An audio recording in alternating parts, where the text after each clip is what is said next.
Samantala, sa kabila ho ng nararanasang suliranin sa pagbangon sa trahedyang dulot ng Bagyong Ruby, tuloy pa rin po ang Pasko para sa mga kababayan natin sa Eastern Samar.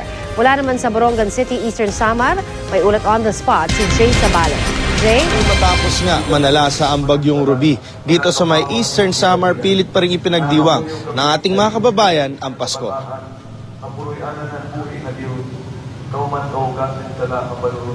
Nag-uunahan, halos magkagulo. Makakuha lang ng pera sa mga ATM sa Borongan Eastern Samar para may pambili kahit paano ng Noche Buena. Simula kasi nung bumagyo, ngayon lang muli nagbukas sa mga ito.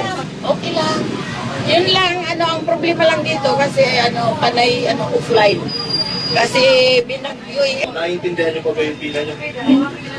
Sobrang kasi kang dami, kaya hindi kami nakakaano dahil sa dami ng mga tao. Hindi kayo nakakaano? Hindi kami nakakaano ng pera na. Sinalantama ng bagyo, hindi naman nawawala ang Christmas spirit ng mga residente. Ano yung pinamimili niyo ngayon yan? Para saan yan? Sa Pasko, asawa ko, sa sarili ko, kaya sa anak ko, para sa ako ko. Kayo po, kumusta yung sa sarili niyo? Kayo po. Wala. Wala pa Pasko. Pero kung ang iba, pinipilit pa ring magdiwang sa tent village na ito sa Barangay Lunang. Ang bisperas ng Pasko, tila ordinaryong araw na lamang. Ang handa ng iba, pritong galunggong at kanin, maituwid lang ang Noche Buena.